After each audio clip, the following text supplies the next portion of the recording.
ಶಾಸಕ ವಿಶ್ವನಾಥ್ ಹತ್ಯೆಗೆ ಸಂಚು ಪ್ರಕರಣದ ಸಂಬಂಧ ಕಾಂಗ್ರೆಸ್ನ ಮುಖಂಡ ಗೋಪಾಲ್ ಕೃಷ್ಣ ಅವರ ವಿಚಾರಣೆ ಮಾಡಲಾಗ್ತಾ ಇದೆ.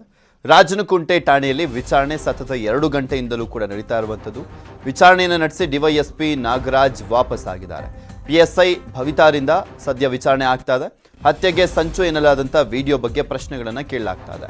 ಕುಳ್ಳ ದೇವರಾಜ ಜೊತೆಗಿನ ನಂಟಿನ ಬಗ್ಗೆ ಕೂಡ ಪ್ರಶ್ನೆಯನ್ನು ಮಾಡಲಾಗ್ತಾ ಇದೆ. ಇಂದು 10 ಗಂಟೆಗೆ ವಿಚಾರಣೆಗೆ ಬರಲಿಕ್ಕೆ ನೋಟಿಸ್ ಅನ್ನು ನೀಡಲಾಗಿತ್ತು. ಆದರೆ 9 ಗಂಟೆಗೆ ಬಂದು ಠಾಣೆಗೆ ಆಗಮಿಸಿ ಗೋಪಾಲ್ ಕೃಷ್ಣ ವಿಚಾರಣೆಯನ್ನು ಎದುರಿಸಿದ್ದಾರೆ. ನಿನ್ನೆ ಅಷ್ಟೇ ಅವರಿಗೆ ಜಾಮೀನು ಸಿಕ್ಕಿತ್ತು. ತಿಮ್ಮಪ್ಪನ ಸನ್ನಿಧಿಯಲ್ಲಿ ಆಣೆ ಪ್ರಮಾಣಕ್ಕೆ ಸವಾಲು ವಿಚಾರಕ್ಕೆ ಸಂಬಂಧಪಟ್ಟಂತೆ ಗೋಪಾಲ್ ಕೃಷ್ಣಗೆ ಶಾಸಕ ಎಸ್ಆರ್ ವಿಶ್ವನಾಥ್ ಪ್ರತಿ ಸವಾಲನ್ನ ಹಾಕಿದ್ದಾರೆ. ಆಣೆ ಪ್ರಮಾಣಕ್ಕೆ ನಾನು ಸಿದ್ಧನಿದ್ದೇನೆ ಅಂತ ಹೇಳಿದ್ದಾರೆ ಶಾಸಕ ಎಸ್ಆರ್ ವಿಶ್ವನಾಥ್.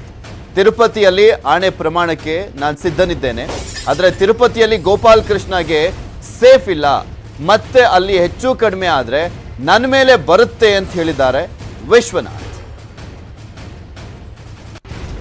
ಈಗಾಗಲೇ ವಿಚಾರಣೆ ನಡೀತಾ ಇದೆ. ಇವತ್ತು ಗೋಪಾಲ್ ಕೃಷ್ಣ ಅವರು ಕೂಡ ಸ್ಟೇಷನ್ ಕರೆದವ್ರೆ. ಫರ್ದರ್ ಇನ್ವೆಸ್ಟಿಗೇಷನ್ ನಡೀತಾ ಇದೆ. ಅದ್ರ ಪಾಡಿಗೆ ನಡ್ಕೊಂಡು ಹೋಗ್ತಾ ಇದೆ. ಗೋಪಾಲ್ ಕೃಷ್ಣ ಸುದ್ದಿಗೋಷ್ಠಿ ಮಾಡಿ ಮಾತು ಹೇಳ್ತಾರೆ, ವೆಂಕಟೇಶ್ವರ ಸ್ವಾಮಿ ನಮ್ಮ ಮನೆ ದೇವರು, ಅದು ಬಂದು ಸತ್ಯ ಮಾಡಲಿ, ಆಣೆ ಮಾಡಲಿ ಅಂತೇಳಿ. ಈಗ ನೆನ್ನೆ ತಾನೇ ನಾನು ತಿರುಪತಿಗೆ ಕೂಡ ಹೋಗಿ ಬಂದೆ. ನನಗೇನು ಅದರಲ್ಲಿ ಅಭ್ಯಂತರ ಏನಿಲ್ಲ. ಭಾಳಷ್ಟು ಜನ ಈ ಆಣೆ ಪ್ರಮಾಣ ಹೆಂಗೆ ಮಾಡ್ತಾರೆ ಅನ್ನೋದು ಗೊತ್ತು. ಈಗೆಲ್ಲ ಎಲೆಕ್ಷನ್ MLC ಎಲೆಕ್ಷನ್ ನೋಡಿದ್ರೆ ಗೊತ್ತಾಗ್ತದೆ. 3 ಜನದ ಹತ್ರನೂ ಪ್ರಮಾಣ ಮಾಡ್ತಾರೆ. ಈಗ ಪೊಲೀಸ್ ಅಧಿಕಾರಿಗಳು ತನಿಖೆ ಮಾಡ್ತಾರಂಥ ಸಂದರ್ಭದಲ್ಲಿ ನೆನ್ನೆ ಪ್ರೆಸ್ ಮೀಟ್ ನಾನು ಕೂಡ ನೋಡಿದೆ.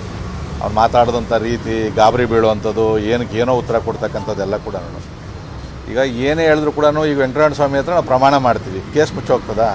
ಕೇಸೇನು ಮುಚ್ಚೋಗೋದಿಲ್ಲ. ತನಿಖೆ ಆಗಲಿ, ಇನ್ನೊಂದು 10-15 ದಿನದಲ್ಲಿ ತನಿಖೆ ಮುಗೀತದೆ. ಮುಗಿದ ಮೇಲೆ ನಾನು ರೆಡಿಯಾಗಿದ್ದೀನಿ. ಈಗ ಮತ್ತೆ 10ನೇ ತಾರೀಕು ತಿರುಪ್ತಿಗೆ ಹೋಗ್ತಾಯಿದ್ದೀನಿ. ಬೋರ್ಡ್ ಮೀಟಿಂಗ್ ಐತೆ. ಬಟ್ ಅಲ್ಲಿ ಅವ್ನು ಸೇಫ್ ಇರಲ್ಲ. ಯಾಕಂದರೆ ತಿರುಪ್ತಿನಲ್ಲಿ ಈಗ ನನಗೆ ಅಭಿಮಾನಿಗಳು ಜಾಸ್ತಿ ಅಲ್ಲ ಆಂಧ್ರದಲ್ಲಿ. ಸೊ ಇವನು ಅಲ್ಲೇನಾಗಿದೆ, ನೆನ್ನೆ ನಾನು ಹೋದಾಗ ಆಂಧ್ರದಲ್ಲಿ ಹೇಳ್ತಾಯಿದ್ರು, ನಮ್ಮ ಆಂಧ್ರ ಹೆಸರೆಲ್ಲ ಹೇಳಿ ಕೆಡಿಸ್ತಾವ್ರೆ ಅವನು ಯಾವನವನು. ನಾವು ಯಾರೋ ಒಂದು ತೋರಿಸಿ ಅನ್ನೋ ಮೆಕ್ಕದಲ್ಲಿ ಮಾತಾಡಿದ್ರು. ನಾನು ಹೇಳಿದೆ ಅವನು ಯಾರೋ. ನಟ ಶಿವರಾಜ್ ಕುಮಾರ್ ಹಾಗೂ ಅವರ ಪತ್ನಿ